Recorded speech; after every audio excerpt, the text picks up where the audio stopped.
Kisah nyata, 5 tahun dikubur, jasad PSK ini masih utuh dan wangi, dikubur layaknya binatang.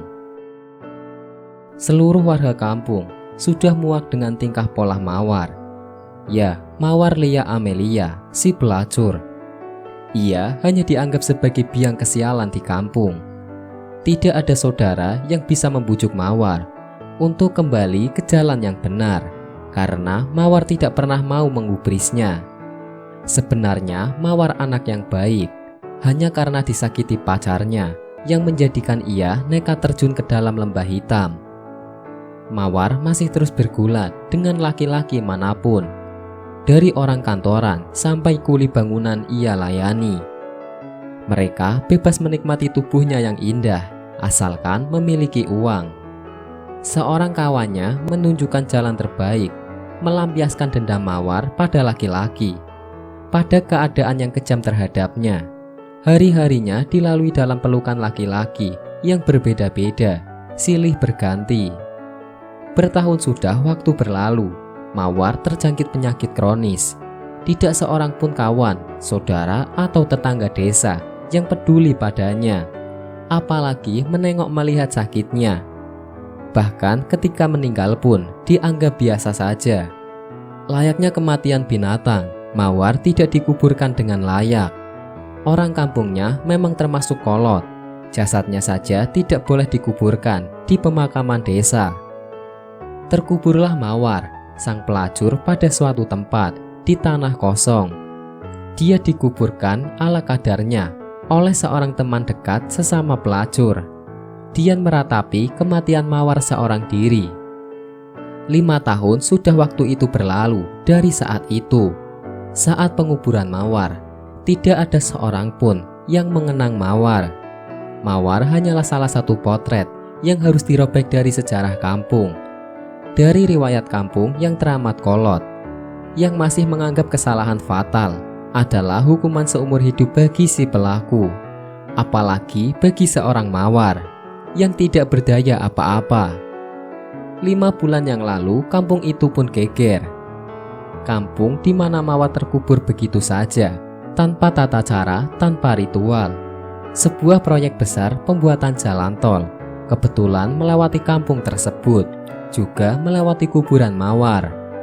Bulldozer yang memiliki kekuatan ratusan ton tidak mampu menembus tanah di mana Mawar dikuburkan. Berkali-kali moncong bulldozer diarahkan, berkali-kali pula orang terkesima, karena tanah itu bagaikan batu karang yang teramat kokoh, tidak tersentuh sama sekali. Namun saat digali dengan sanggul petani biasa, tanah itu begitu mudah dikeruk, seakan tidak pernah terjadi keanehan apa-apa.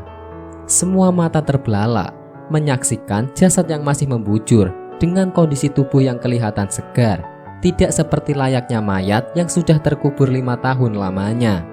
Bau harum semerbak tercium dari jasad itu, harum yang lain dari parfum manapun, harum yang belum pernah ada sebelumnya di bumi, harum yang keluar dari jasad seorang Mawar yang sudah terkubur selama 5 tahun lamanya.